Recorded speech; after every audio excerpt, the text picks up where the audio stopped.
സിയാറ മലയിടുക്കുകളുടെ അടിവാരങ്ങളിൽ California കവേൺസ് എന്ന ഗുഹകൾ സ്ഥിതി ചെയ്യുന്നുണ്ട്. ആ ഗുഹകളിൽ നമ്മൾ കയറിക്കഴിഞ്ഞാൽ ടൂറിസ്റ്റുകൾ ഒരുപാട് സന്ദർശിക്കുന്ന ഒരു സ്ഥലമാണ്. ആ സ്ഥലത്ത് നമ്മൾ പ്രവേശിച്ചു കഴിഞ്ഞാൽ ഏകദേശം 30 അടി ആഴത്തിൽ താഴേക്ക് ഒരു വളഞ്ഞു നിൽക്കുന്ന ഒരു ദ്വാരത്തിലൂടെ നമ്മൾ കടന്നു പോകും. ഈ 30 അടി വരെ ആളുകളൊക്കെ അവിടെ ചെല്ലും.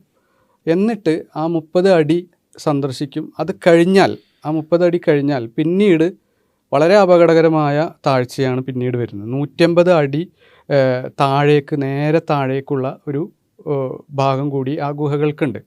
അപ്പോൾ ഈ 150 അടി താഴേക്കുള്ള ദ്വാരത്തിലേക്ക് ആരും കടക്കാൻ പാടില്ല എന്നുള്ളതാണ്. അപ്പോൾ ആ ഗുഹകളുടെ ഭാഗത്തേക്കും ചില ആളുകൾ ഇത് വിസിറ്റ് ചെയ്ത ഇത് സന്ദർശകരായി വന്ന ആളുകളിൽ ചില ആളുകൾ ഈ 30 അടി താഴ്ചയിലേക്ക് വന്നതിന് ശേഷം അപകടകരമായ 150 അടി താഴേക്ക് പോയ അതും കൂടി ഒന്ന് പരീക്ഷിച്ച് നോക്കാം, കാണാം എന്ന് വിചാരിച്ച കുറച്ച് ആൾക്കാരുണ്ട്. അവർ അവിടേക്ക് പോയി സ്വാഭാവികമായിട്ടും അവിടെ മരിക്കുകയാണ്. ആ മരിച്ച ആളുകളുടെ അസ്ഥികുടങ്ങളെടുത്ത് പരിശോധന വിധേയമാക്കിയപ്പോൾ അത് ഒരു പ്രത്യേക വിഭാഗം പ്രായക്കാരെയാണ് അത് പരിശോധിച്ച ആളുകൾ കണ്ടെത്തിയത്. അത് കൗമാരക്കാരാണ് എന്നുള്ളതാണ് പിന്നെ പല ശാസ്ത്രജ്ഞന്മാരും അവരുടെ പഠനങ്ങളിൽ, ഉദാഹരണത്തിന് റോബർട്ട് സപ്പോൾസ്കി അദ്ദേഹത്തിൻ്റെ ബിഹേവ് എന്ന് പറയുന്ന പുസ്തകത്തിൽ പറയുന്നത് എന്ന് വെച്ചാൽ ഈ കൗമാരക്കാർക്ക് അപകടത്തിലേക്ക് പോകാനുള്ള പ്രവണത അധികരിച്ച് വരുന്നു. അവരുടെ പ്രായത്തിൻ്റെയും അവരുടെ ബയോളജിക്കലായിട്ടുള്ള ജൈവശാസ്ത്രപരമായ അവരുടെ ഘടനയുടെയും കാരണത്താൽ തന്നെ അപകടങ്ങളിലേക്ക് പോകാനുള്ള സാധ്യതയെയാണ് സപ്പോൾസ്കി അവിടെ ആ പുസ്തകത്തിൽ അവലോകനം ചെയ്യുന്നത്. യെസ്, അഡോളസൻ്റ് ഏജ് അല്ലെങ്കിൽ ഒരു ടീനേജ്, അതിനേക്കാൾ കുറച്ചും കൂടി മുന്നിലേക്ക് പോയാൽ ആ ഒരു പ്രായം. അപ്പോൾ നമ്മുടെ നാട്ടിലാണെങ്കിൽ ഒരു സ്കൂൾ വിദ്യാഭ്യാസത്തിൻ്റെ അവസാനത്തിലേക്കും മധ്യത്തിൽ നിന്ന് അവസാനത്തിലേക്കും അതേപോലെ തന്നെ കോളേജ് വിദ്യാഭ്യാസത്തിൻ്റെ തുടക്ക കാലഘട്ടവും അങ്ങനെയുള്ള സമയത്ത് ജീവിക്കുന്ന കുട്ടികൾ, ആ കുട്ടികളെ പറ്റിയാണ് പറയുന്നത്. അപ്പോൾ അവർ ഇന്ന് മാതാപിതാക്കളുടെ കയ്യിലാണുള്ളത്. ഇപ്പോൾ പ്രത്യേകിച്ചും വെക്കേഷനാണ് ഇപ്പോൾ ഉള്ളത്. ഈ വെക്കേഷന് എങ്ങനെ അവരെ ഡീൽ ചെയ്യണം, അല്ലെങ്കിൽ അവർ ഇത്തരത്തിൽ അവധിക്കാലത്ത് വീട്ടിൽ നിൽക്കുമ്പോൾ കുറച്ചും കൂടി അത്തരത്തിലുള്ള സ്ഥിരമായിട്ടുള്ള എൻഗേജ്മെൻറ്റ്സ് ഇല്ലാത്ത സമയത്ത് എങ്ങനെയാണ് അവരോട് നമ്മൾ പെരുമാറേണ്ടത്, അവരുടെ വഴിയെ എങ്ങനെയാണ് മോണിറ്റർ ചെയ്യേണ്ടത്, എങ്ങനെയാണ് അവർക്ക് ഗൈഡൻസ് കൊടുക്കേണ്ടത് എന്നതുമായിട്ട് ഒരുപാട് കൺഫ്യൂഷൻസ് മാതാപിതാക്കൾക്ക് ഉണ്ടാവും. സ്വാഭാവികമാണ്. അതായത് അഡോളസൻ ഗ്രൂപ്പിൻ്റെ അല്ലെങ്കിൽ കൗമാരക്കാരുടെ പ്രകൃതമാണത്. അവർക്ക് നിലവിൽ അത്തരത്തിൽ റിസ്ക് ടേക്കിംഗ് അല്ലെങ്കിൽ കുറച്ച് അഡ്വഞ്ചറസ് ആയിട്ടുള്ള വരും വരായികളെ പറ്റി വല്ലാതെ പരിശോധിക്കാത്ത രീതിയിലുള്ള ഇടപെടലുകൾ, എടുത്തുചാട്ടങ്ങൾ എന്ന് പറഞ്ഞാൽ അവരുടെ പ്രകൃതമാണ്. അപ്പോൾ ആ പ്രകൃതത്തിലുള്ള ആളുകൾ ഇപ്പോൾ ഇന്നെന്ന് പറയുമ്പോൾ കുറച്ചും കൂടി അവരുടെ മുന്നിൽ ആ പ്രകൃതത്തിൽ നിന്നുകൊണ്ട് അപകടങ്ങളിലേക്ക് പോകാനുള്ള സാധ്യതകൾ കുറച്ചുകൂടി അധികമാണ്. നമ്പർ ഓഫ് ഓപ്ഷൻസ് ഒരുപാട് കൂടിയൊരു കാലത്താണ് നമ്മളിന്ന് ജീവിക്കുന്നത്. സാധ്യതകൾ, ചോയ്സുകൾ, തിരഞ്ഞെടുക്കാനുള്ള വഴികൾ ഒരുപാട്. അപ്പോൾ ഈ ഒരുപാട് വഴികളിൽ സ്വാഭാവികമായിട്ടും അവർക്ക് ഇത്തരത്തിൽ അപകടങ്ങളിലേക്ക് പോകാനുള്ള സാധ്യതകൾ ഉണ്ടാവും. അപ്പോൾ അതിനെ മോണിറ്റർ ചെയ്യുക എന്നുള്ളതും അതിനെ ഗൈഡ് ചെയ്യുക എന്നുള്ളതും അതിലാവശ്യത്തിൽ കുട്ടി ഏറ്റവും കറക്റ്റായിട്ട് ഒരു പൊസിഷനിലേക്ക് എത്തിക്കുക എന്നുള്ളതും മാതാപിതാക്കളെ സംബന്ധിച്ച് കുറച്ചുകൂടി പ്രയാസകരമായിട്ടുള്ളൊരു ദൗത്യമായിട്ട് ഇന്ന് മാറുന്നു എന്നുള്ളതാണ്.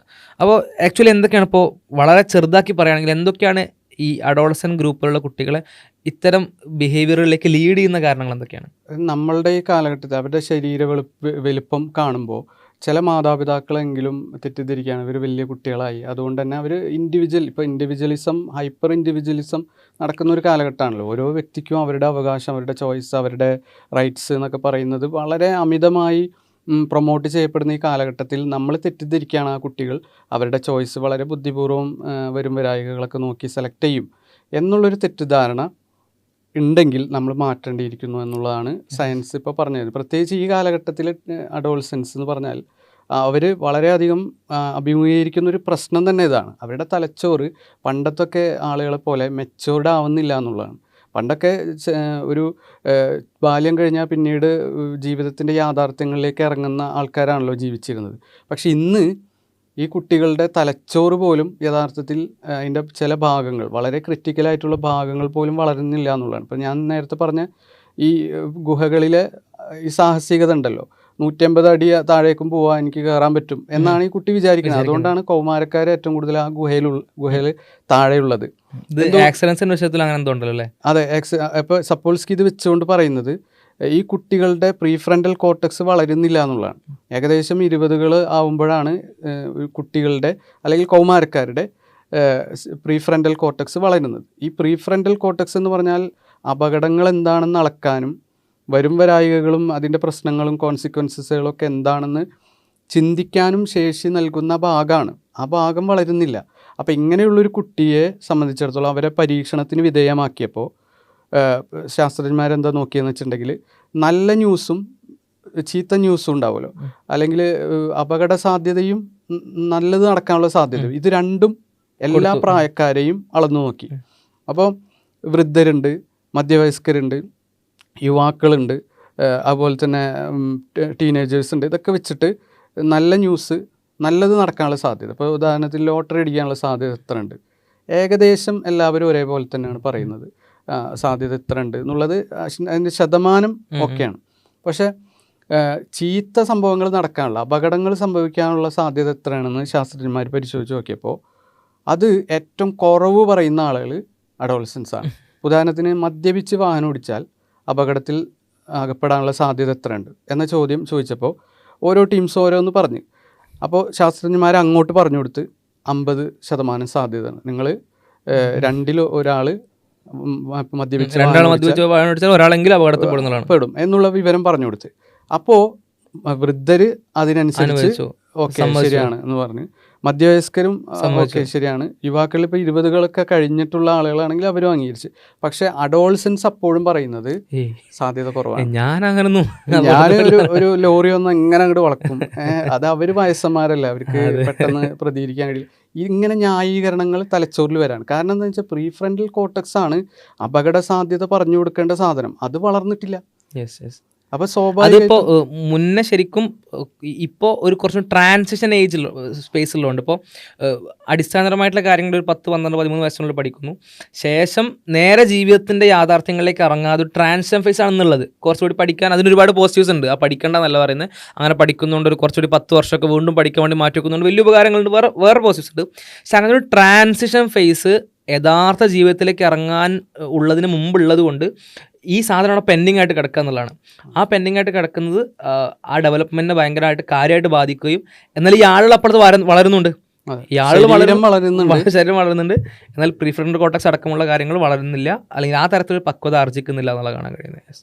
അപ്പോൾ സ്വാഭാവികമായിട്ടും അവർക്ക് എന്താണ് ഇത് അപകടങ്ങൾ, അതിനുള്ള സാധ്യതകൾ, ഓരോന്നിൻ്റെയും പൊട്ടൻഷ്യലായിട്ടുള്ള ഡേഞ്ചറുകൾ എന്താണ് എന്നൊക്കെ പറഞ്ഞു കൊടുക്കാൻ നമ്മൾ അധ്യാപകരായവർ, മാതാപിതാക്കളായിട്ടുള്ളവർ, പിന്നെ അങ്ങനെയുള്ള ആളുകൾ, ഒരു ടീം അവർക്ക് ആവശ്യമാണെന്നുള്ളതാണ് അവരുടെ ബയോളജി തന്നെ നമുക്ക് ബോധ്യപ്പെടുത്തി തരും. ഇതിലിപ്പോൾ ഇൻഡിവിജ്വലിസ്റ്റ് പറ്റി നേരത്തെ പറഞ്ഞല്ലോ, ഇൻഡിവിജ്വലിസ്റ്റിൻ്റെ ഒരു ടോക്സിക് ഇൻഡിവിജ്വലിസ്റ്റ് ഉണ്ട്. ടോക്സിക് എന്നാൽ ഞാൻ എങ്ങനെയാണ് ആ തരത്തിൽ എനിക്ക് ജീവിക്കാനുള്ള അവകാശം ഉണ്ടാവണം, അല്ലെങ്കിൽ അങ്ങനെയാണ് ഞാൻ ജീവിക്കേണ്ടത് എന്ന് സ്വയം പറയുന്ന ആളുകളുണ്ട്.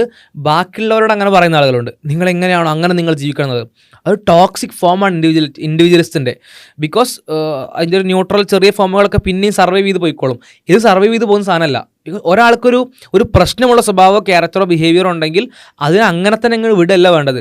അതിനെ പിടിച്ച് നീ അങ്ങനെയാണുള്ളത്, നീ അങ്ങനെയാണ് നിലവിൽ, എന്താ പറയുക, നിൻ്റെ പ്രകൃതം അങ്ങനെയാണ്, നീ അങ്ങനെയാണ് ജീവിക്കേണ്ടത് എന്ന് പറഞ്ഞ് വിടല്ല വേണ്ടത്. ഇൻഡിവിജ്വലിസം എന്ന് പറഞ്ഞിട്ട് അങ്ങനെ വിടല്ല വേണ്ടത്. അവിടെ കറക്റ്റ് ചെയ്യേണ്ട സാധനങ്ങളുണ്ടെന്ന് ബോധ്യപ്പെട്ടാൽ അത് അയാളുടെ പ്രകൃതമാണ്, അയാൾക്ക് ജീവിക്കാനുള്ള അവകാശം ഉണ്ടെന്ന് പറഞ്ഞ് വിടാതെ അവിടെ കറക്റ്റ് ചെയ്യണം. ഇപ്പോൾ ഈ ടോക്സിക് ഇൻഡിവിജ്വലിസ്റ്റിൻ്റെ വേറെ ഫോമാണ്, ഇതിനെ ഭയങ്കര പോസിറ്റീവ്സ് ആയിട്ട് കാണും. ഈ പ്രായത്തിൽ എന്തിനുള്ള കോൺഫിഡൻസ് ഉണ്ട്, എന്തിനുള്ള ധൈര്യമുണ്ട്, ഭയങ്കര പോസിറ്റിവിറ്റിയാണ്, അത് ഭയങ്കര മികച്ച കാര്യമാണെന്ന് പറഞ്ഞിട്ട് എന്ത് ചെയ്യും, എന്തിലേക്കും ഇറക്കി വിടും. ഇതെന്താണ് അറ്റ് ദി സെയിം ടൈം ആ അപകടത്തിൻ്റെ ആക്കം കൂട്ടുക എന്നുള്ളതാണ് കാണാൻ കഴിയുന്നത്. മുതിർന്നവർക്ക് യഥാർത്ഥത്തിൽ അവരുടെ ജൈവശാസ്ത്രപരമായ ആ ഘട്ടത്തിൻ്റെ പ്രശ്നം, അതിൻ്റെ വൾനറബിലിറ്റി അത് കറക്റ്റ് മനസ്സിലാവുന്നില്ല എന്നുള്ളതാണ്. ഇപ്പോൾ ഈ അടുത്ത് ഇറങ്ങുന്ന മാധ്യമ ഇതുകളിലൊക്കെ, സോഷ്യൽ മീഡിയയിലൊക്കെ നിറഞ്ഞു നിന്ന ഒരു രംഗം എന്താണെന്ന് വെച്ചാൽ, ഒരു ഉപ്പ മകളോട് പറയാണ്, നീ സോഷ്യൽ മീഡിയയിൽ കുറേ സമയം ചെലവഴിക്കുന്നതെന്ന് ഉപ്പയുടെ ആശങ്ക പറയുമ്പോൾ മകൾ തിരിച്ച് പറയാണ്, ഉപ്പ ഉണ്ടല്ലോ സോഷ്യൽ മീഡിയയിൽ, പിന്നെ നിങ്ങൾക്ക് പറ്റുമെങ്കിൽ എനിക്കെന്തുകൊണ്ട് പറ്റില്ല. അപ്പോൾ അതിനെ കൈയടിക്കുന്ന ഒരു സമൂഹമായിട്ട് മുതിർന്നവർ മാറി അങ്ങനെ ഉണ്ടാവും. ചെറുപ്പക്കാരങ്ങനെയാണെങ്കിൽ ഓക്കെ, പക്ഷെ മുതിർന്നവർ പോലും, മാതാപിതാക്കൾ പോലും അത് ശരിയല്ലേ എന്നുള്ള ചിന്തയിലേക്ക് വരാണ്. യഥാർത്ഥത്തിൽ ബയോളജി പറയുന്നത് ആ ഉപ്പയുടെ പ്രായവും ഈ മകളുടെ പ്രായവും അതിൻ്റെ സ്വാഭാവികമായ ജൈവശാസ്ത്രപരമായ പ്രത്യേകതകളും വെച്ച് നോക്കുമ്പോൾ ഉപ്പക്ക് സോഷ്യൽ മീഡിയയിലുള്ള ആ ഒരു പിന്നെ സ്വാധീനമല്ല മകൾക്കുണ്ടാവുക, അല്ലെങ്കിൽ ചെറിയ കുട്ടികൾക്ക് അല്ലെങ്കിൽ കൗമാരക്കാർക്ക് ഉണ്ടാവുക എന്നുള്ളതാണ്. അതുകൊണ്ടാണല്ലോ ഇപ്പം ലോകമൊന്നടങ്കം പല വികസിത രാജ്യങ്ങളിൽ ടെക്നോളജിക്കലി ആയിട്ട് തന്നെ വളരെ വികസിച്ചിട്ടുള്ള രാജ്യങ്ങളിൽ പലതിലും സോഷ്യൽ മീഡിയ ഒക്കെ നിരോധിച്ചു തുടങ്ങി. ഓസ്ട്രേലിയയിൽ വരെ ചെറിയ കുട്ടികൾക്ക് ഫോൺ ലീഗലി അലൗഡ് അല്ല, ബാൻഡാണ്, റെസ്ട്രിക്റ്റഡ് ആണ്, മാതാപിതാക്കൾക്ക് നടപടി പോലും എടുക്കുന്ന വിഷയമാണ്. കാരണം അത്രത്തോളം അത് അപകടം ഉണ്ടാക്കുന്നതാണ്. അതെ, അതും അവർ കറക്റ്റ് ടീനേജേഴ്സ്, അഡോൾസൻസ് അവരെ തന്നെ എന്തുകൊണ്ട് മുതിർന്നവർക്കും കൂടി നിരോധിച്ചില്ല? കാരണം അവർക്കറിയാം, അവരുടെ പഠനങ്ങൾ നടത്തിയപ്പോൾ അവർ ജൈവശാസ്ത്രപരമായ പ്രത്യേകതകളൊക്കെ വീക്ഷിച്ചപ്പോൾ ഏറ്റവും കൂടുതൽ അഡിക്ഷനിലേക്ക് പോകുന്ന social media addiction, social comparison, ആ കുട്ടിയുടെ ഇത് കണ്ടിട്ട് ഇവൾ വിഷമിക്കുക, അവരുടെ സൗന്ദര്യം അല്ലെങ്കിൽ അവരുടെ ജീവിതശൈലി, അവരുടെ സുഖസൗകര്യങ്ങൾ, അവരുടെ അഡ്വഞ്ചറുകൾ, ഇതൊക്കെ കണ്ടിട്ട് മറ്റൊരു അനുകരിക്കാൻ ശ്രമിക്കുക അല്ലെങ്കിൽ വിഷമിക്കുക, അങ്ങനത്തെ ഒക്കെ പ്രശ്നങ്ങളും. അത് ഏറ്റവും കൂടുതൽ ഫാമിലി അല്ലെങ്കിൽ ലൈഫ് വ്ളോഗുകളാണ്. കുറേ ആൾക്കാർ ഡെയിലി തങ്ങളുടെ ജീവിതത്തെ വ്ളോഗിലൂടെ പകർത്തി പുറത്തേക്ക് വിടുന്ന ആളുകളുണ്ട്. അത് സ്ഥിരമായിട്ട് കാണുന്ന പ്രേക്ഷകരുണ്ട്. അങ്ങനത്തെ വ്ളോഗുകൾ കാണുന്ന ഇഷ്ടം പോലെ കുട്ടികളിൽ അവർക്ക് വലിയ നിരാശ എന്നുള്ളതാണ്. കാരണം ഞങ്ങളുടെ ജീവിതം ഇങ്ങനെയല്ല. അപ്പോൾ ഡാഷ്, നമ്മളെ മനസ്സിലാക്കുന്ന ഒരുപാട് പേരുകൾ വന്നിട്ടുണ്ടാവും. ഒരു ഡാഷ് പേര് വിചാരിക്കുക, ആ ഡാഷ് ആളെ പോലെയല്ല, അല്ലെങ്കിൽ എക്സ് അല്ലെങ്കിൽ എ ആ ഏനെ പോലെയല്ല എൻ്റെ ജീവിതം, എൻ്റെ വീട് പോലല്ല എൻ്റെ വീട്, എൻ്റെ കാറ് പോലല്ല എൻ്റെ കാറ്, എൻ്റെ വീട്ടിലത്തെ കുട്ടിയെ പോലല്ല എൻ്റെ വീട്ടിലത്തെ കുട്ടി, അല്ലെങ്കിൽ ഞാൻ, അവർക്ക് കിട്ടുന്ന ഭക്ഷണം പോലെ എനിക്ക് കിട്ടുന്ന ഭക്ഷണം. ഇത് ഫുൾ കമ്പാരിസണിലേക്ക് എത്തുകയാണ്. ആ കുട്ടിയുടെ ജീവിതം അത്യാവശ്യം നല്ലൊരു ജീവിതം കിട്ടിയിട്ടും, അത്യാവശ്യം നല്ല അനുഗ്രഹങ്ങൾ കിട്ടിയിട്ടും വലിയ പ്രയാസത്തിലേക്ക് എത്തുന്നതാണ്. കാരണം ഇത് എപ്പോഴെങ്കിലും കാണുന്ന അയൽവാസിയെ പോലെയല്ല, എന്തെങ്കിലും കാണുന്ന ഏതെങ്കിലും ആളുകളുടെ ജീവിതത്തെ പോലെയല്ല. ഇത് സ്ഥിരം സ്ക്രോൾ ചെയ്യാണ്, സ്ഥിരം നമ്മളെ വീട്ടിലേക്ക്, നമ്മുടെ കൺമുന്നിലേക്ക് എന്ത് ചെയ്യാണ്, വേറൊരാളുടെ കമ്പയർ ചെയ്യാൻ പറ്റുന്ന, നമുക്ക് ആഗ്രഹമുള്ള തരത്തിലുള്ള ഒരു ലൈഫ് എന്ത് ചെയ്യാണ്, കയ്യിലേക്ക് എത്തുന്നതാണ്. അതുകൊണ്ട് തന്നെ ഡെൻമാർക്കിലിപ്പം നിയമം വരാൻ പോവാണ്. 15 വയസ്സിന് താഴെയുള്ള കുട്ടികൾ സോഷ്യൽ മീഡിയ ഉപയോഗിക്കൽ നിരോധിക്കാൻ വേണ്ടി പോവാണ്. ടൈംസ് ഓഫ് ഇന്ത്യയിലെ റിപ്പോർട്ട് നമുക്ക് കാണാം. അതുപോലെ നോർവേ 13 നിന്ന് 15 ഉയർത്തി. അതായത് 13 വരെയുള്ളവരെ ഉപയോഗിക്കാൻ പാടില്ലാത്തുണ്ടായിരുന്നുള്ളൂ, ഇപ്പോൾ 15. അതുപോലെ ഏജ് വെരിഫിക്കേഷൻ വളരെ സ്ട്രിക്റ്റ് ആയിട്ട് അവർ കൊണ്ടുവന്നു. ഫ്രാൻസ് 2023 മുതൽ 15 വയസ്സിന് താഴെയുള്ളവർക്ക് ഉപയോഗിക്കാൻ പാടില്ല. അതുപോലെ പാരൻ്റൽ കൺസെൻറ്റ് ഇല്ലാതെ ഉപയോഗിക്കാൻ പാടില്ല എന്ന നിയമം വെച്ച രാജ്യങ്ങളുണ്ട്. ബെൽജിയം 2018 വെച്ച്, ജർമ്മനി, ഇറ്റലി, യൂറോപ്യൻ യൂണിയൻ തന്നെ ഇത് ചർച്ച ചെയ്തുകൊണ്ടിരിക്കുകയാണ്.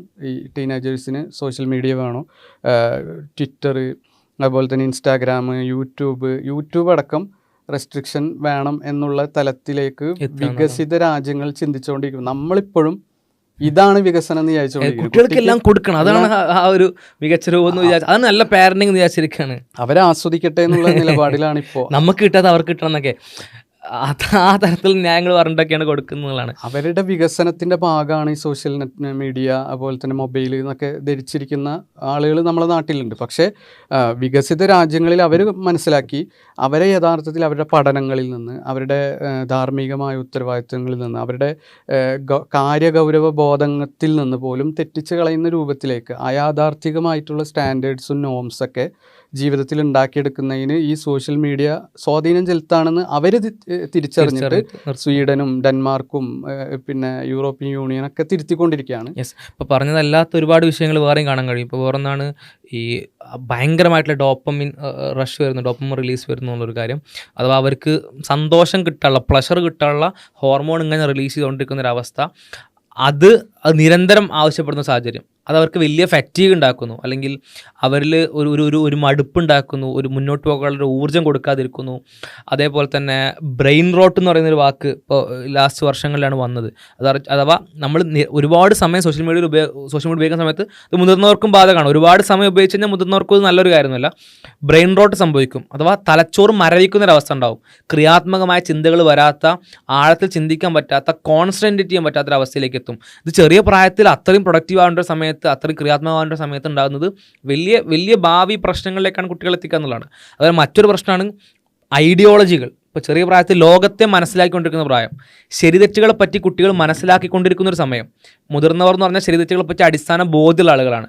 ആ അടിസ്ഥാന ബോധ്യമുള്ള മുതിർന്നവരെ പോലും പ്രൊപ്പഗണ്ടകളിൽ നിന്ന് സ്വാധീനിക്കുന്നുണ്ട്. അങ്ങനെ പ്രൊപ്പഗണ്ടകളാണ് ഫേക്ക് ന്യൂസ് കൊടുത്തുകൊണ്ട് ഹിറ്റ്ലർ ഒരുപാട് ആളുകളെ പ്രൊപ്പഗണ്ടയിലൂടെയാണ് ജൂതർക്കെതിരാക്കിയതും വലിയ കൂട്ടക്കുരുതി നടത്തിയതും. അങ്ങനെ ഒരുപാട് വിഷയങ്ങൾ പ്രൊപ്പഗണ്ടയിലൂടെ, വലിയ കളവുകൾ ആളുകളുടെ മനസ്സിലേക്ക് ഒരുപാട് തവണ പ്രൊപ്പഗണ്ടയിലൂടെ ആവർത്തിച്ച് പറഞ്ഞു കഴിഞ്ഞാൽ ശരിയായി തോന്നുന്ന ഒരുപാട് കളവുകളുണ്ട്.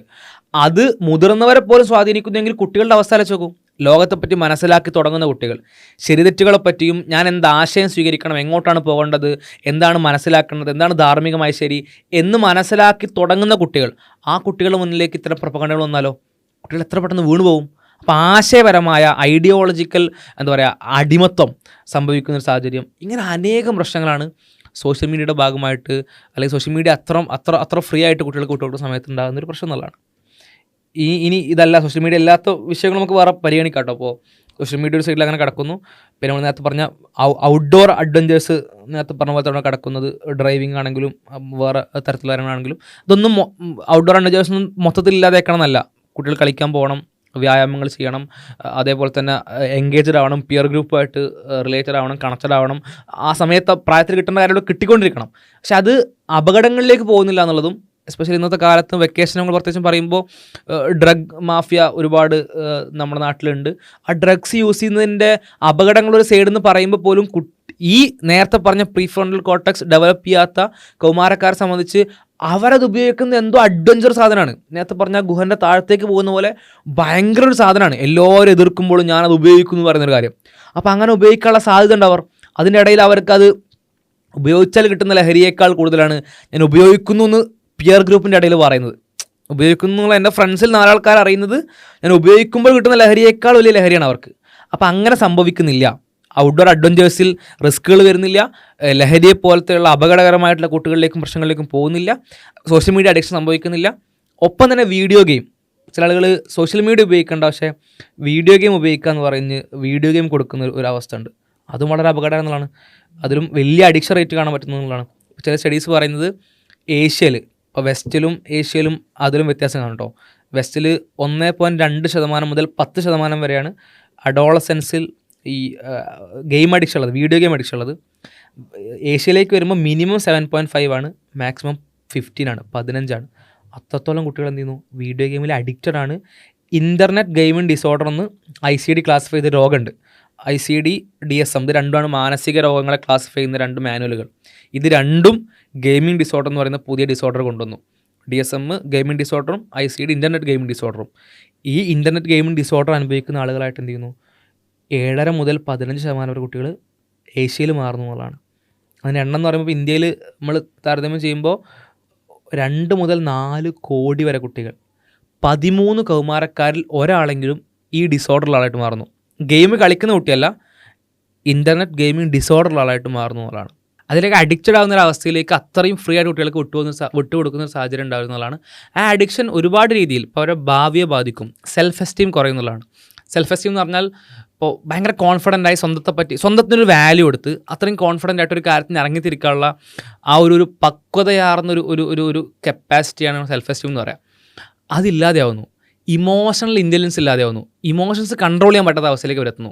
അതേപോലെ തന്നെ കോഗ്നിറ്റീവ് ഫങ്ഷൻസ്, അഥവാ നമ്മുടെ തലച്ചോറിലുണ്ടാകേണ്ട ഡിസിഷൻ മേക്കിംഗ്, തീരുമാനമെടുക്കൽ, പ്രോബ്ലം സോൾവ് ചെയ്യൽ, അതേപോലെ തന്നെ തിങ്ക് ചെയ്യൽ, അറ്റൻഷൻ, പേഴ്സെപ്ഷൻ അഥവാ കാര്യങ്ങൾ മനസ്സിലാക്കൽ, ഇങ്ങനെ ഒരുപാട് വിഷയങ്ങളിൽ കുട്ടികൾക്ക് പ്രയാസം ഉണ്ടാകുന്ന ഒരവസ്ഥയിലേക്ക് ഈ അഡിക്ഷൻ മാറുന്നതാണ്. അഡിക്ഷൻ എന്ന് പറയുമ്പോൾ അതിന് ഒരു 9ഓളം മാനദണ്ഡങ്ങൾ, സിംറ്റംസ് പറയുന്നുണ്ട്. ഈ 9 സിംറ്റമുള്ള ആളുകളാണ് അഡിക്റ്റഡ് ആയിട്ടുള്ള ആളുകൾ എന്ന് പറയുന്നുണ്ട്. താഴത്ത് നൽകാം.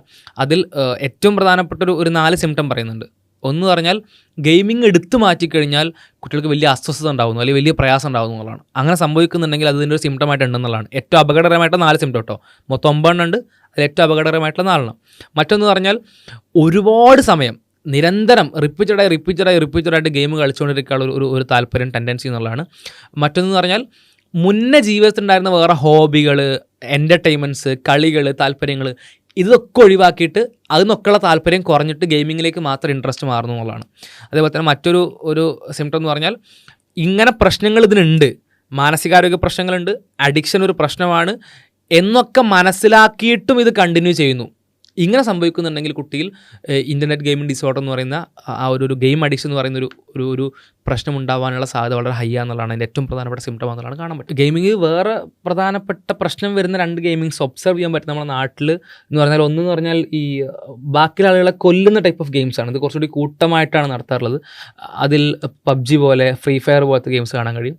ഈ ഗെയിമുകൾ എന്ന് പറഞ്ഞാൽ എല്ലാ ഗെയിമും ചെറിയ രീതിയിൽ കളിക്കുന്നതുകൊണ്ട് പ്രശ്നമൊന്നുമില്ല, അതൊരു എൻ്റർടൈൻമെൻ്റ് ആയിട്ട് മാത്രം കണ്ടാൽ മതി. പക്ഷേ ഇത് ഒരുപാട് കളിക്കുന്ന സമയത്ത് കുട്ടികൾ കുട്ടികളുണ്ടാകുന്ന ഒരു പ്രശ്നം എന്ന് പറഞ്ഞാൽ ഇപ്പോൾ ഈ ബാക്കിയുള്ളവരെ കൊല്ലുന്ന ഗെയിംസ് ആണെങ്കിൽ 2 തരത്തിലുള്ള പ്രശ്നങ്ങൾ. ഒന്ന് പറഞ്ഞാൽ കൊലപാതകം, വേറൊരാളെ ഇല്ലാതാക്കുക എന്ന് പറയുന്ന കാര്യം. ഇതിന് മാത്രമല്ല, വലിയ വയലൻസ് ഉള്ള 100 കോടി 200 കോടി കളച്ചിട്ടുള്ള സിനിമകളുണ്ട്. ആ സിനിമകൾക്ക് ഇതേ എഫക്റ്റ് ആണുള്ളത്. അഥവാ ആളുകൾ ഡീസെൻസിറ്റൈസ്ഡ് ആവും. അഥവാ അവർക്ക് കൊലപാതകം സംഭവിക്കുന്നതോ ബാക്കിയുള്ളവരെ ആക്രമിക്കുന്നതോ ഒരു പ്രശ്നമുള്ള കാര്യമായിട്ട് തോന്നില്ല. അതൊക്കെ ഒരു നോർമൽ കാര്യമായി, ഒരു സ്വാഭാവിക കാര്യമായി, സാധാരണ കാര്യമായിട്ട് അനുഭവപ്പെടും. ഇത് കുട്ടികളുടെ വികാരത്തെ ഭയങ്കരമായിട്ട് സ്വാധീനിക്കുന്നു എന്നുള്ളതാണ്. അത്തരം ഒരു ഇമോഷൻ ഇല്ലാത്ത അവസ്ഥയിൽ കുട്ടികൾ എത്തുന്നു എന്നുള്ളതാണ്.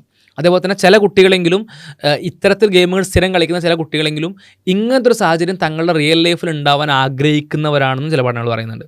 അങ്ങനെ ആഗ്രഹിക്കുന്ന ആ റിയൽ ലൈഫിൽ അങ്ങനെ സാഹചര്യം ഉണ്ടാകുമ്പോൾ തങ്ങൾ സ്വയം ഇത്തരത്തിലുള്ള ക്യാരക്ടറായിട്ട് മാറി ബാക്കിയുള്ളവരെ കൊല്ലാൻ പറ്റുന്നൊരു സാഹചര്യം, അത്തരത്തിലൊരു മെൻറ്റാലിറ്റിയിലേക്ക് അറിയാതെ എത്തുന്ന കുട്ടികളെന്ന് പറയുന്നുണ്ട്. അതുപോലെ തന്നെ വേറൊരു ഗെയിമാണ് ഗാംബ്ലിങ്, അല്ലെങ്കിൽ കാശിട്ടുകൊണ്ട് ചൂതാട്ടത്തിൻ്റെ തരത്തിലുള്ള ഗെയിമുകൾ. അതിൽ കാശ് നഷ്ടപ്പെടുമെന്ന് ഒരു സർവേയിൽ പറയുന്ന വെച്ചാൽ, ചെറിയ സാമ്പിൾ സൈസ് ആ സർവേക്ക് ഉള്ളൂ, പക്ഷെ എന്നാലും ആ സാമ്പിൾ സൈസിലുള്ള എല്ലാ കോളേജ് സ്റ്റുഡൻസിനും അറിയാം, 100% അറിയാം ഇങ്ങനത്തെ ഗെയിമുകളിൽ കൊണ്ടുപോയി കാശിട്ട് കഴിഞ്ഞാൽ കാശ് നഷ്ടപ്പെടുന്ന അറിയാം. എന്നിട്ടും 17% അതിൽ കളിക്കുന്നു എന്നുള്ളതാണ്. അതായത് അവർക്ക് നിയന്ത്രണ ശേഷിയില്ല. അവരെ തലച്ചോറ് പ്രീഫ്രണ്ടൽ കോർട്ടക്സ് ആണല്ലോ പറയാം സ്റ്റോപ്പ്, ഇത് ശരിയല്ല, അപകടമാണ് എന്ന് പറയുന്ന സാധനം അധികം വർക്ക് ചെയ്യുന്നില്ല മുതിർന്നവരെ പോലെ എന്നുള്ളതാണ് അപ്പോൾ പറഞ്ഞതിൻ്റെ ഇത്. ബോധ്യം ഉണ്ടായിട്ടും അറിവുണ്ടായിട്ടും അവരെ തുടർന്നു എന്നുള്ളത്. അതിൽ തന്നെ ഒരുപാട് ആളുകൾക്ക് 77% ആളുകൾക്ക് പണം നഷ്ടപ്പെടുന്നതിനെ പറ്റി ആലോചിച്ച് ടെൻഷൻ ഉണ്ട്, സ്ട്രെസ് ഉണ്ട്. അതേപോലെ തന്നെ 14% ആളുകൾക്ക് ചില സമയങ്ങളിൽ സ്ട്രെസ് ഉണ്ട്. 77% ആളുകൾക്ക് ഒരുപാട് സമയത്ത് സ്ട്രെസ് ഉണ്ട്. ഈ സ്ട്രെസ് ഉണ്ടായിരിക്കെ തന്നെ എന്ത് ചെയ്യുന്നു, അവർ ഈ പ്രവർത്തനം കണ്ടിന്യൂ ചെയ്യാൻ വേണ്ടിയിട്ട് തയ്യാറാവുന്നു എന്നുള്ളതാണ്. അപ്പോൾ ഇത്തരത്തിൽ ഇത് വലിയ സാമ്പത്തിക നഷ്ടത്തിലേക്കും അതുവഴി വേറെ പ്രയാസങ്ങളിലേക്കൊക്കെ നയിക്കുന്നുണ്ട്. ഇതൊക്കെ ഒരു ഫ്രണ്ട്ഷിപ്പ് സർക്കിളുകളിലൂടെ തുടങ്ങി ഇങ്ങനെ മുന്നോട്ട് പോകുന്ന കാര്യങ്ങളായിട്ടാണ് കാണാൻ കഴിയുന്നത്. പ്ലാസ്വാദ 2 ഗെയിമുകളും അതും എന്ത് ചെയ്യുന്നുണ്ട്, വലിയ രീതിയിൽ കുട്ടികളെ പ്രയാസത്തിലേക്ക് എത്തിക്കുന്നതാണ്. അപ്പോൾ കൂട്ടുകെട്ട് എന്ന് പറയുമ്പോൾ അത് എപ്പോഴും മുതിർന്നവർ മോണിറ്റർ ചെയ്യേണ്ട ഒരു കാര്യമാണ് എന്നുള്ളതാണ് ഇതിൽ നിന്ന് മനസ്സിലാവുന്നത്. അതായത് ഈ പറയുന്ന അഡിക്ഷൻ ആകട്ടെ, ഗാംബ്ലിംഗ് ആവട്ടെ, അതുപോലെ ഗെയിമുകളിലെ അങ്ങോട്ടും ഇങ്ങോട്ടും പരസ്പരം 12 പേരൊക്കെ കൂടിയിട്ടാണ് കളിക്കുക, ഒറ്റക്കല്ല. അപ്പോൾ അങ്ങനത്തെ ഗെയിമുകൾ, വയലൻ്റ് ഗെയിമുകൾ, ഇതൊക്കെ നടക്കുന്നത് യഥാർത്ഥത്തിൽ നമ്മളുടെ വീടിൻ്റെ ഉള്ളിലും അതുപോലെ തന്നെ നമുക്ക് സുരക്ഷിതമാണെന്ന് തോന്നുന്ന സ്കൂളുകളിലും അതുപോലെയുള്ള സ്ഥലങ്ങളിലൊക്കെയാണ്. അപ്പോൾ ഇത് മോണിറ്റർ ചെയ്യുക എന്നുള്ളത് മുതിർന്നവരുടെ ബാധ്യതയാണ് എന്നുള്ളത്. ഇവരുടെ ഫ്രണ്ട്ഷിപ്പ് അത് ഏത് തലത്തിലേക്കാണ് പോകുന്നത്, ഈ ഫ്രണ്ട്ഷിപ്പിൻ്റെ അല്ലെങ്കിൽ കൂട്ടുകെട്ട് അത് യഥാർത്ഥ ആരോഗ്യകരമായ ഒരു സുഹൃത്ത് വലയം ഇവർക്കുണ്ടോ എന്ന് നോക്കൽ മാതാപിതാക്കളുടെ ഒരു ബാധ്യതയാണ് എന്നുകൂടി ഇവരുടെ ജൈവശാസ്ത്രം നമുക്ക് പഠിപ്പിച്ചു തരുന്നുണ്ടുള്ളതാണ്. ഇപ്പോൾ ഒരു ഉദാഹരണം പറയാം. ഇപ്പം UCLAയിലെ നവോമി ഐസൻബർഗ് എന്ന് പറയുന്ന സോഷ്യൽ സൈക്കോളജിസ്റ്റ് അദ്ദേഹം നടത്തിയൊരു പരീക്ഷണമുണ്ട്. ആ പരീക്ഷണം എന്താണെന്ന് വെച്ചാൽ ഒരു ഗെയിമാണ്, സൈബർ ബോൾ എന്ന് പറയുന്ന ഗെയിം. ഈ ഗെയിമിൽ എങ്ങനെയാണെന്ന് വെച്ചാൽ ഒരു ട്രയാങ്കിളിൽ ഒരു കളി കളിപ്പിക്കുകയാണ്. 3 ആളുകൾ ഇരുന്ന് കളിക്കുന്ന കളിയാണ്. അപ്പോൾ അതിൽ പിന്നെ ഒരാൾ മറ്റാൾക്ക് തട്ടിക്കൊടുക്കും, അയാൾ വേറൊരാൾക്ക് തട്ടിക്കൊടുക്കും, അയാൾ ആദ്യത്തെ ആൾക്ക് തട്ടിക്കൊടുക്കും, ഇങ്ങനെ ട്രയാങ്കിളായിട്ട് തട്ടി കളിക്കുക. ഇത് പിന്നെ ഒരു ലാബിൽ കൊണ്ടുവന്നിട്ട് പരീക്ഷിക്കുകയാണ്. ഇതിൽ 2 ആളുകൾ യഥാർത്ഥത്തിൽ ഇവർ തന്നെയാണ്, ഈ പരീക്ഷിക്കുന്ന സയൻറ്റിസ്റ്റുകൾ തന്നെയാണ്. ഒരാളൊരു ടീനേജർ മാത്രമാണ് ഇവിടെ ഉള്ളത്, അല്ലെങ്കിൽ പരീക്ഷണത്തിന് വന്ന ആൾക്കാർ മാത്രമാണ് സ്വതന്ത്രമായിട്ട് ചെയ്യണത്. അപ്പോൾ ആദ്യം ഇങ്ങനെ 3 പേര് അങ്ങോട്ടും ഇങ്ങോട്ടും തട്ടും, പിന്നീട് 2 പേര് പരസ്പരം തട്ടാൻ തുടങ്ങും, ഈ 3ാമത്തെ ആളെ എക്സ്ക്ലൂഡ് ചെയ്യും. അങ്ങനെ സൈബർ ബോൾ എന്ന് പറഞ്ഞ പരീക്ഷണം നടത്തിയപ്പോൾ അവർ ശ്രദ്ധിച്ചെന്താണെന്ന് വെച്ചാൽ ബാക്കിയുള്ള എല്ലാ പ്രായക്കാരും അവരുടെ പ്രീഫ്രണ്ടൽ കോർട്ടക്സ് ആകട്ടെ, അവരുടെ അമിഗ്ഡല എന്ന് പറയുമ്പോൾ പിന്നെ പേടി നമുക്ക് ആ അഗ്രസീവ്നെസ്സിൻ്റെയും അതുപോലെ തന്നെ ഫിയറിൻ്റെയും സെൻറ്ററായ അമിഗ്ഡല അതിൻ്റെ പ്രവർത്തനം എത്ര ഉണ്ട് എന്നൊക്കെ നോക്കിയപ്പോൾ fMRI സ്കാനിങ്ങിലൂടെ നോക്കിയപ്പോൾ അതിൽ ഏറ്റവും ശക്തമായി നിലനിൽക്കുന്നത് ടീനേജേഴ്സിലാണ്. അപ്പോൾ അവർക്ക് മറ്റുള്ളവർ കൂടെയുള്ളവർ ഒറ്റപ്പെടുത്തിയാൽ അതിൻ്റെ വേദന മറ്റു പ്രായക്കാരേക്കാൾ ശക്തമാണെന്നാണ് അതിൻ്റെ അർത്ഥം. അപ്പോൾ അവർക്ക് സഹിക്കാൻ കഴിയില്ല കൂടെയുള്ളവർ ഒറ്റപ്പെടുത്തുക എന്നുള്ളത് ഭയങ്കര. അപ്പോൾ എന്ത് ചെയ്യും, ഇതിൻ്റെ ഭാഗമായിട്ട് കൂട്ടുകാരെന്ത് ചെയ്യുന്നോ അതിലൊക്കെ ഭാഗമാവുക എന്നുള്ള ഒരു സിസ്റ്റം അവരുടെ മനസ്സിൽ ഉണ്ടാവുന്നു. പ്രവാചകന്റെ ഹദീസ് ഉണ്ടല്ലോ, അൽ മർഉ അലാ ദീനി ഖലീലിഹി. ഒരു മനുഷ്യൻ എന്ന് പറഞ്ഞാൽ അവൻ്റെ കൂട്ടുകാരൻ്റെ മതത്തിലായിരിക്കും. അഥവാ കൂട്ടുകാരൻ്റെ മതം എന്ന് പറഞ്ഞാൽ ജീവിത രീതിയിലായിരിക്കും എന്നുള്ളത് വളരെ വളരെ ആപ്റ്റാണത്. കാരണം ഫ്രണ്ട്സ് എന്ത് ചെയ്യുന്നു അത് ചെയ്യാനുള്ളൊരു ടെംപ്റ്റേഷൻ എന്ത് ചെയ്യും ഉള്ളിൽ നിന്ന് വരുന്നുള്ളതാണ്. കാരണം ഈ പ്രായത്തിൽ എസ്പെഷ്യലി അതിനെ ബാക്കിയായിട്ട് പറയുന്നത് ഫല്യന്ദുർ ഇലാമൻ യുഹാലിൽ ഫലിയന്ദുർ മയ്യുഹാലിൽ. ആരെയാണ് കൂട്ടുകൂടുന്നതെന്ന് നോക്കട്ടെ. ഇത് സെൽഫ് മോണിറ്റർ ചെയ്യാൻ നമുക്ക് പറ്റും. പക്ഷേ ടീനേജേഴ്സിന് ഈ സെൽഫ് മോണിറ്റർ, എൻ്റെ കൂട്ടുകാരൻ ആരാണ്, അവൻ ചെയ്യുന്നത് എന്താണ്, അവൻ അപകടകരമായ കാര്യമാണോ ചെയ്യുന്നത് എങ്കിൽ അതിൽ നിന്ന് വിട്ടുവെക്കണം എന്നത് ഇവർക്ക് സെൽഫ് മോണിറ്റർ ചെയ്യാനുള്ള കഴിവ് കുറവാണ്. അതുകൊണ്ട് നമ്മൾ എന്ത് ചെയ്യണം, നമ്മൾ അവർക്ക് പറഞ്ഞു കൊടുക്കണം, ഇന്ന കൂട്ടിട്ട് അപകടമാണ്, ഇന്ന കൂട്ടിട്ട് നല്ലതാണ്, ആരോഗ്യപരമാണ്, അതിലേക്ക് പോകൂ എന്നുള്ളത്. എന്ന് മാത്രമല്ല, ഇവരെ പരീക്ഷണത്തിൽ മറ്റൊരു ഇതെന്താണെന്ന് വെച്ചാൽ കൂട്ടായി ചെയ്യുന്ന സംഭവങ്ങളിൽ ആസ്വാദനവും ഇവർക്ക് കൂടുതലാണ്. അപ്പോൾ ഒന്ന് അപകടകരമായ കാര്യം വരുമ്പോൾ അല്ലെങ്കിൽ ഒറ്റപ്പെടുമ്പോൾ മുതിർന്നവരുടെ തലച്ചോറ് പറയും, ഇതൊരു ഗെയിമല്ലേ, 3 പേര് തട്ടി കളിച്ച് 2 പേര് എന്നെ ഒറ്റപ്പെടുത്തിയ സാരല്ല എന്ന് വിചാരിച്ച് വേറെ എന്തെങ്കിലുമൊക്കെ, എനിക്ക് കുടുംബമുണ്ട്, എനിക്ക് ജോലിയുണ്ട്, എനിക്ക് മറ്റുണ്ട്, പിന്നെ എന്തിനു ഞാൻ വിഷമിക്കണം എന്ന് പ്രീഫ്രണ്ടൽ കോർട്ടക്സ് മുതിർന്നവർക്ക് ഒരു സന്ദേശം നൽകും. പക്ഷേ പിന്നെ കൗമാരക്കാർക്ക് അങ്ങനെ പറ്റുന്നില്ല, കാരണം അവരുടെ പ്രീഫ്രണ്ടൽ കോർട്ടക്സ് അത്ര ശക്തമായിട്ടില്ല. എന്ന് മാത്രമല്ല, കൂടെ ഒരുമിച്ച് കൊണ്ട് ചെയ്യുന്ന ഓരോ എൻജോയ്മെൻറ്റുകൾ, എൻ്റർടൈൻമെൻറ്റ് ഏറ്റവും കൂടുതൽ ആസ്വാദനം കിട്ടുന്നത് ടീനേജേഴ്സിനാണ്. എന്ന് വെച്ചിട്ടുണ്ടെങ്കിൽ ഒരു പരിപാടിക്ക് വേണ്ടിയിട്ട് ഒരുമിച്ച് എല്ലാവരും കൂടി പോകുക എന്നുള്ളത് ഭയങ്കര സന്തോഷമായിരിക്കും. ആ മുതിർന്നവർക്ക് ഉണ്ടാവുന്ന സന്തോഷം ആസ്വാദനത്തെക്കാൾ കൂടുതൽ ഇവർക്ക് ഉണ്ടാവും. അപ്പോൾ കൂടെ ചെയ്യുന്നത് എന്താണെന്നുള്ളത് നോക്കാത്ത അവസ്ഥ വരാണ്.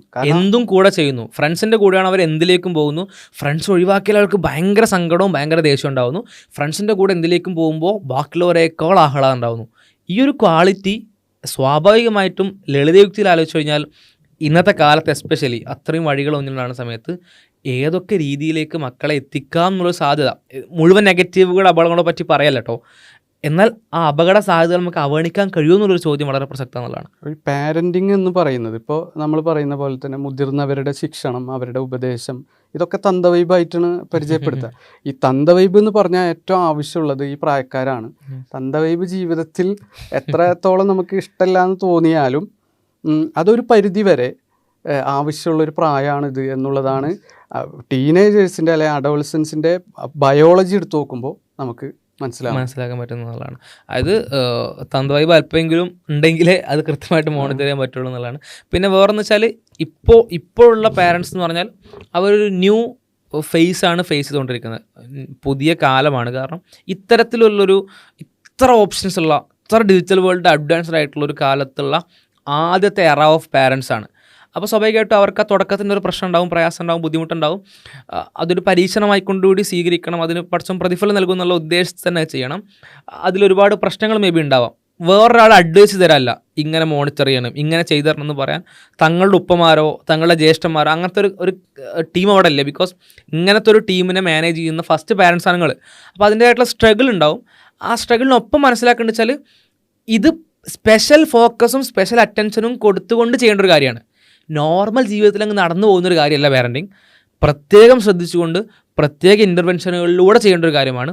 ആ ഒരു ബോധത്തിലേക്ക് എത്തിയാൽ തന്നെ എൻ്റെ മക്കൾ എനിക്ക് കുറച്ചുകൂടി അറിയാനുണ്ട്, കുറച്ചുകൂടി ഗ്യാപ്പ് ഉണ്ട്, കുറച്ചുകൂടി ശ്രദ്ധിച്ചുകൊണ്ട് ഉമ്മയും ഉപ്പയും പ്രത്യേകം ചർച്ച ചെയ്തുകൊണ്ട് ഡിസ്കസ് ചെയ്തുകൊണ്ട് അതിന് സ്പെഷ്യൽ ടൈം കണ്ടുകൊണ്ട് എന്തൊക്കെ ഇൻ്റർവെൻഷനുകൾ നടത്താനുണ്ട് അല്ലെങ്കിൽ അങ്ങനെ ചെയ്യണം എന്നുള്ളൊരു തീരുമാനത്തിലേക്കെങ്കിലും എത്തിക്കഴിഞ്ഞാൽ അത് വളരെ നന്നായിരിക്കും എന്നുള്ളതാണ്. അപകർഷത എന്ന് പറയുന്നത് മാതാപിതാക്കൾ ഒരിക്കലും പിടികൂടാൻ പാടില്ലാത്ത ഒരു കാലഘട്ടത്തിലൂടെയാണ് നമ്മൾ കടന്നു പോകുന്നത്.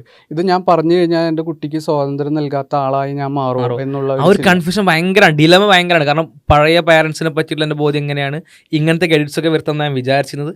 ആ എഡിറ്റ്സ് വരുത്തണേനും എന്നാൽ വരുത്തിയ അപകടം ഉണ്ടാവുകയും ഈ ഒരു കോൺഫ്ലിക്റ്റ് നിൽക്കുന്ന ആളുകളാണ് ഭയങ്കര. അവിടെ നമ്മൾ മനസ്സിലാക്കേണ്ടതെന്ന് വെച്ചാൽ ഇത്തരം പഠനങ്ങൾ, ഈ ജൈവശാസ്ത്രപരമായ പഠനങ്ങൾ, സോഷ്യൽ സ്റ്റഡീസുകളിൽ കൗമാരക്കാർക്ക് പ്രത്യേകം സംഭവിക്കുന്ന അപകടങ്ങൾ, അതുപോലെ തന്നെ പിന്നെ മറ്റു രാജ്യങ്ങൾ, വികസിതമായ രാജ്യങ്ങൾ, കുട്ടികൾക്ക് സ്വാതന്ത്ര്യവും ഒക്കെ നൽകുന്ന രാജ്യങ്ങൾ, അവർ മുന്നോട്ട് വെക്കുന്ന നിയമങ്ങൾ, റെസ്ട്രിക്ഷൻസുകൾ, ഇതൊക്കെ നമ്മൾക്ക് പഠിപ്പിച്ചു തരുന്നത് ഇതിൻ്റെ ആവശ്യകതയാണ്. അപ്പോൾ നമുക്കൊരിക്കലും അപകർഷത വേണ്ട. നമ്മളുടെ മക്കളെ നല്ല രൂപത്തിൽ വളർത്താനും അവരെ ഗൈഡൻസ് ചെയ്യാനുമുള്ള കാലഘട്ടം തന്നെയാണത്. അവരുടെ ജൈവശാസ്ത്രപരമായ തേട്ടവും അത് തന്നെയാണ്. സാമൂഹികമായിട്ടുള്ള യാഥാർത്ഥ്യങ്ങളും അതിൻ്റെ പ്രസക്തിയിലേക്കാണ് സൂചന നൽകുന്നത് എന്നുള്ളതാണ് ഇതിൽ നിന്ന് മനസ്സിലാക്കാം? യെസ്, അതിനർത്ഥം നമ്മളുടെ പെരുമാറ്റങ്ങളൊന്നും കാരുണ്യമില്ലാത്ത പെരുമാറ്റങ്ങളോ മക്കളെ പരിഗണിക്കാത്ത പെരുമാറ്റങ്ങളോ ആവണം എന്നല്ല. നിങ്ങൾ കാരുണ്യം നിർബന്ധമായിട്ടും കാണിക്കണം. ഇർഹമു മൻഫിൽ അർദ് യർഹമുക്കും മൻഫിസ് സമാ, നിങ്ങൾ ഭൂമിയിലോട് കാരുണ്യം കാണിക്കണം, എങ്കിലേ ആകാശത്തുള്ളവൻ നിങ്ങളോട് കാരുണ്യം കാണിക്കുന്നു എന്നുള്ളതും, അതേപോലെ തന്നെ നിങ്ങൾ നിങ്ങളുടെ താഴെയുള്ളവരോട് സ്നേഹം കാണിക്കുക, കാരുണ്യം കാണിക്കുക എന്ന് പറയുന്ന ഹദീസും, അതേപോലെ തന്നെ മാതാപിതാക്കൾക്ക് വേണ്ടിയിട്ടുള്ള പ്രാർത്ഥനയിൽ കമാ റബ്ബയാനി സ്വഗീറ, ഞങ്ങളോട് ചെറുപ്പത്തിൽ കാരുണ്യം കാണിച്ചതുപോലെ അവരോട് കാരുണ്യം കാണിക്കാനാണ് പ്രാർത്ഥിക്കുന്നത്. അപ്പോൾ ചെറുപ്പത്തിൽ കാരുണ്യം കാണിക്കുക എന്നുള്ളത് നെസസറിയാണ്, നിർബന്ധമാണ്. അപ്പോൾ ആ കാരുണ്യത്തോടു കൂടി തന്നെ കുട്ടികൾക്ക് വെറുപ്പോ പ്രയാസം ഇല്ലാത്ത വിധം തന്നെ കുട്ടികളോട് ഇഷ്ടം കൊണ്ട് തന്നെ എന്ത് ചെയ്യുക, ഇത്തരത്തിലുള്ള മാറ്റങ്ങൾ, ഇത്തരത്തിലുള്ള ഡിറക്ഷനുകൾ തങ്ങളുടെ പാരൻറ്റിങ്ങിൽ കൊണ്ടുവരിക എന്നുള്ളതാണ്. ഇൻഷാ അല്ലാഹ് അത്തരത്തിന് ഏറ്റവും നല്ല രീതിയിൽ പാരൻറ്റിങ് നടത്താൻ സാധിക്കട്ടെ എന്ന് ആശംസിക്കാണ്, പ്രാർത്ഥിക്കുകയാണ്. ഈ വീഡിയോ അവസാനിപ്പിക്കുന്നു. മറ്റു വിഷയങ്ങളിലുള്ള ചർച്ചകളും അതുപോലെയുള്ള പഠന സെഷനുകളൊക്കെ ചാനൽ പോയാൽ കാണാൻ കഴിയും. പഠിക്കുക, ഉപയോഗിക്കുക, മറ്റുള്ളവരിലേക്ക് താല്പര്യക്കാരിലേക്ക് എത്തിക്കുക. ഇൻഷാ അല്ലാഹ് സബ്സ്ക്രൈബ് ചെയ്യുക ചാനൽ. അസ്സലാമു അലൈക്കും വറഹ്മത്തുള്ളാഹി.